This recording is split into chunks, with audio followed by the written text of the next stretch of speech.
kinakabahan ako. Naiisip ko na parang katapusan ko na, hindi.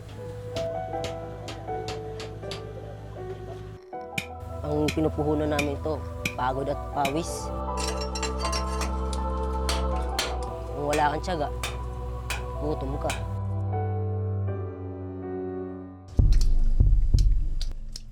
Yun, blasting yun. Sa halip na sa paaralan, inabutan namin ang magpinsang sina Jovert at Paulo papasok sa isang matarik at malalim na butas sa ilalim ng lupa. Pakay nila ang makahanap ng ginto. Bukod sa mapanganib na pagpasok at pagsuong sa mga butas, ay peligroso rin ang paggamit ng mga bata ng mercury o asoge sa pagproseso ng ginto.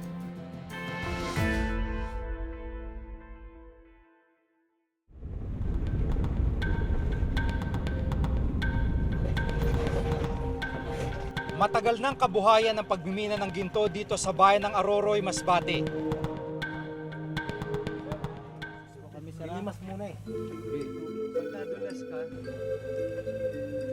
Inabutan ko sa minahan ang magpinsang sina Jovert at Paulo, parehong 16 na taong gulang. Silipin natin yung butas. Ito yung butas, dito ka bababa mismo. No? Dito po. Gaano kalalim to? Mga 30 feet. Sanay na sanay ka nang pumasok sa mga ganyan. Hindi ba to pwedeng gumuho? Hindi po kasi halata naman na matigas na lupa. Si Jovert ang unang pumasok sa mga hinukay nilang butas o tunnel.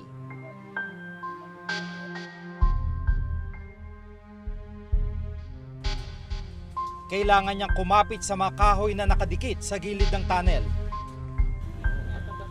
Madulas sa mga kahoy pababa sa butas, isang maling tapak, maaring mahulog si Jovert.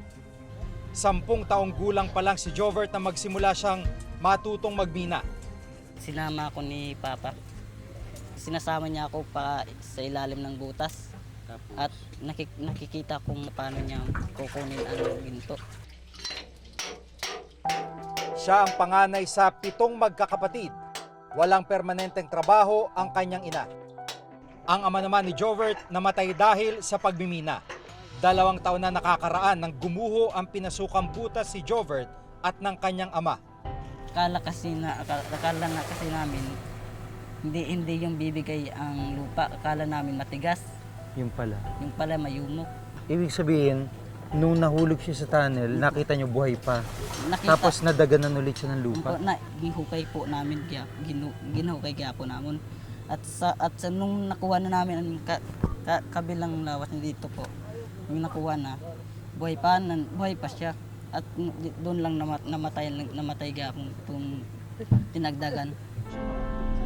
Pero sa halip na magdulot ng takot ang insidenteng ito kay Jovert, ito pa raw ang nagtulak sa kanya para lalong magtiyaga sa paghahanap ng ginto sa ilalim ng lupa. Kahit namatay yung tatay mo ngayon, pumapasok ka pa sa tunnel. Bakit mo sa mga butas? Bakit mo ginagawa? Kasi kailangan po kasi ako lang ang nag-ano sa aking kapatid. Kasi kung hindi naman ako magagalaw,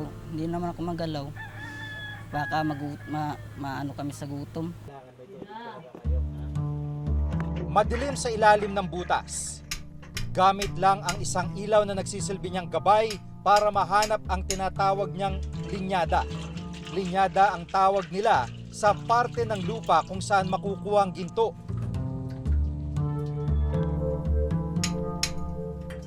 Gamit naman ang maliit na maso, binabasag ni Jovert ang mga bato sa ilalim.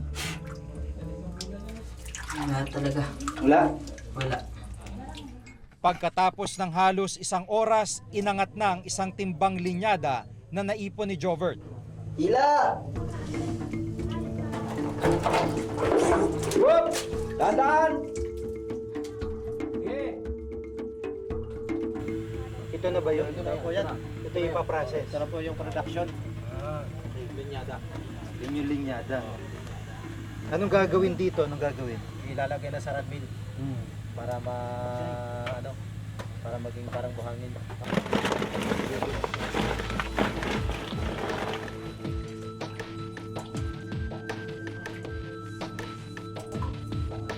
Ilang oras din ang lumipas nang magpasyang umahon si Jovert. Pagkatapos ni Jovert ay si Paulo naman ang bumaba dito sa butas. Mamaya-maya ay sisenya siya para iangat ulit yung balde na may laman ng mga bato. Kagaya ng pinsang si Jovert, 10 taong gulang pa lamang si Paulo nang matutong magmina. Ano yung pakiramdam mo? Anong nasa sa isip mo? Parang kinakabahan ako. Naiisip ko na parang katapusan ko na, hindi. Pero kinakaya ko kasi sa hirap kasi ng buhay. Kung hindi ka makapasok sa butas, wala kayong makakain sa araw-araw. Ilang taon pa lang nakakalipas nang mamatay ang ina ni Paulo. Nagkaroon na rin kaagad ng bagong pamilya ang kanyang ama. 12 magkakapatid sina Paulo, kaya naman kailangan niya magbanat ng buto para mairaos nila ang araw-araw. Gano'ng kahirap para sa kagaya mo yung trabaho dito? Mahirap. Ang pinupuhunan namin ito, pagod at pawis. Kung wala kang tiyaga, gutom ka. Bukod sa perang tulong na pantustos sa kanilang tahanan, nag-iipon din siya para mayroong pambaon sa eskwela. Grade 8 ngayon si Paulo.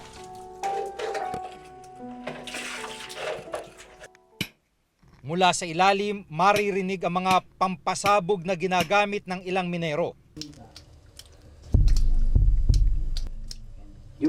Blasting yun.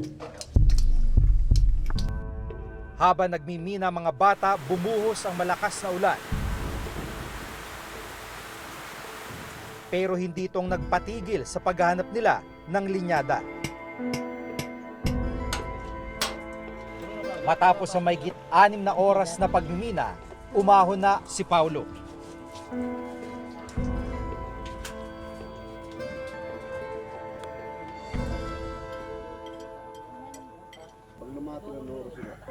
Mula sa mga nakuwang bato sa butas, pinili nila ang mga linyadang maaring mapagkunan ng ginto. Mula sa minahan, kailangan nilang ibaba sa bundok ang sako ng linyada para durugin bago maihiwalay ang ginto. Mabigat ang sako para sa mga bata, dagdag pang hirap sa pagbaba ng bundok dulot ng madulas na daan. Dahil walang sariling ball mill, kailangan pa nilang pumunta sa kabilang barangay para ipadurog ang mga bato. Wala silang anumang proteksyon habang hinahalo at hinahawakan ang mercury. Itinuturing na nakalalasong kemikal o toxic metal ang asoge.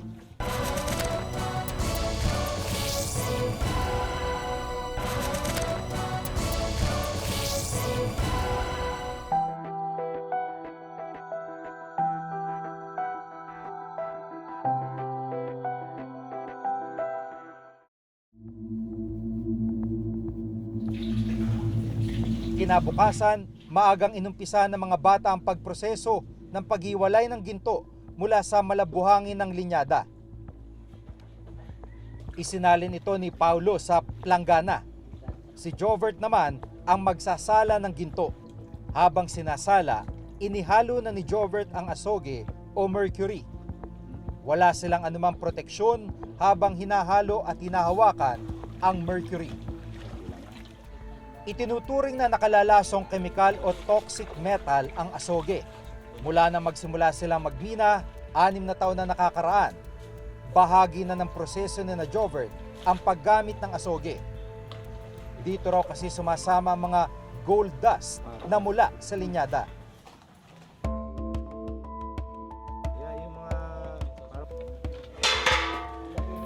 Baliwala sa mga bata ang peligrong maaring idulot ng paghawak nila ng mercury. Mga ilang gramo yan, tansya mo? Mga Kapag napili ng ginto, saka naman ito lulutuin.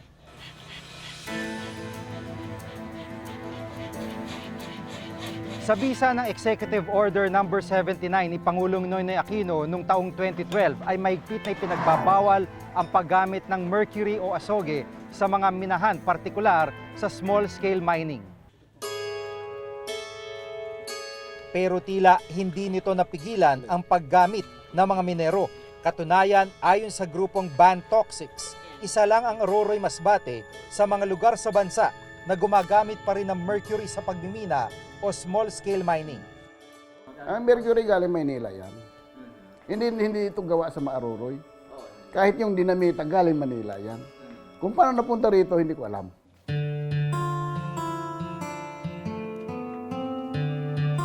$300 ang kinita ng magpinsang Jovert at Paulo mula sa 2 araw na pagbabanat ng buto.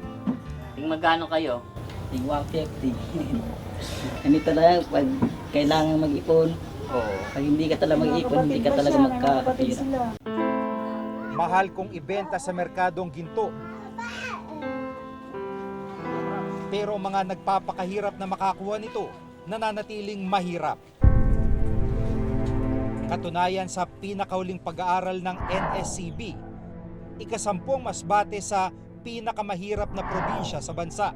Ang pagkilala sa mga small-scale gold miners bilang isang industriya. Kasi yung pagkilala sa kanila, magdadala na rin ito ng edukasyon para sa mga small-scale miners. Kasama dito sa aim natin na pag-educate sa kanila ay yung pagtuturo sa kanila ng una, alternative technology in small-scale gold mining at pagpapatupad ng National Strategic Plan on phase out ng mercury. Nakita ng mga bata siguro, mas madali kumuha ng pera doon, pupunta doon. Gusto ng bata madamdali yung pera, yun, pupunta dyan. Dali lang yan eh.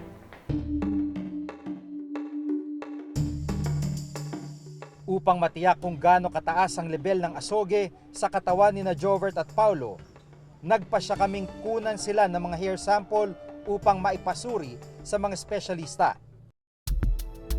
Kahapon lumabas na ang resulta ng pagsusuri sa hair sample ni na Jovert at Paulo. Lumabas na hindi ganun kataas ang level ng mercury sa mga hair sample ng 2 bata.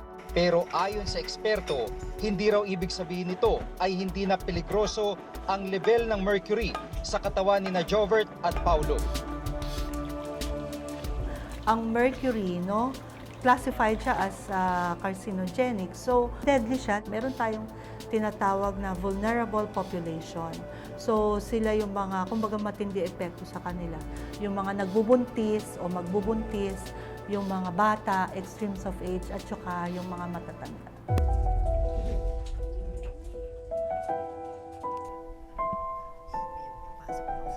Ilang beses nang napatunay na delikado mercury sa katawan ng tao.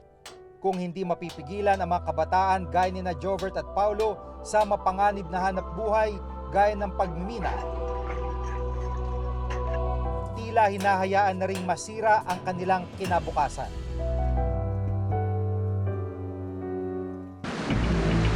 Super Typhoon. Ganito inilarawan ng Pag-asa at ng US Joint Typhoon Warning Center ang Bagyong Ruby na may international name na Hagupit.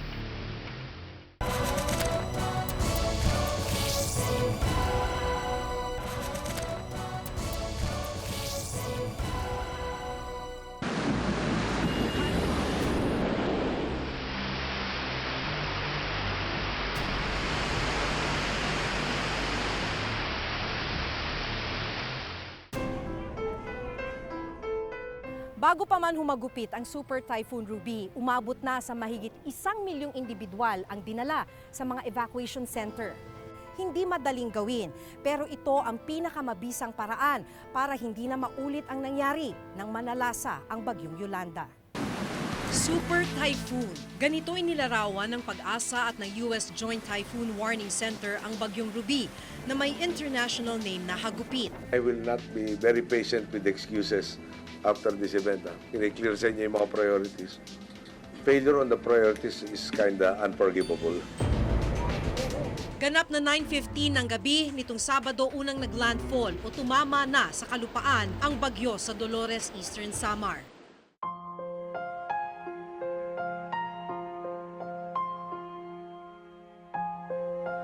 Nang humupa ang hagupit ng Bagyong Ruby, lumantad ang pinsalang dulot nito. Tulungan mo kami. Kanatong balay nawakay. Ayon sa NDRRMC, umabot na sa 9 ang naitalang nasawi dahil sa pananalasa ng bagyo.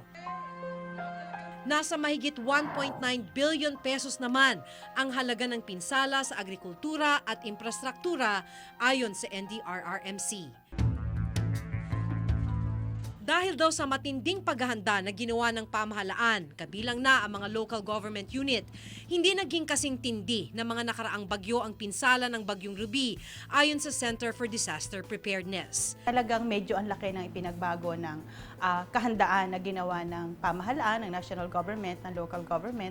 Mayroon sanang maayos ang mga evacuation centers para sa ganon ay talagang yung mga tao ay talagang bukas puso, no, nalilikas doon. Gayunman, hindi dapat maging kampante dahil ayon mismo sa Pag-asa, hindi ito ang huling pagkakataon na makararanas ang bansa ng pananalasa ng isang super typhoon. Ito ang mas malawak na paglalantad sa mga isyu ng bayan. Ako po si Maki Pulido. Hanggang sa susunod na Webes ng pagbabantay sa pamahalaan at lipunan, ako si Jig Manikad at itong nakatala sa aming Reporter's Notebook.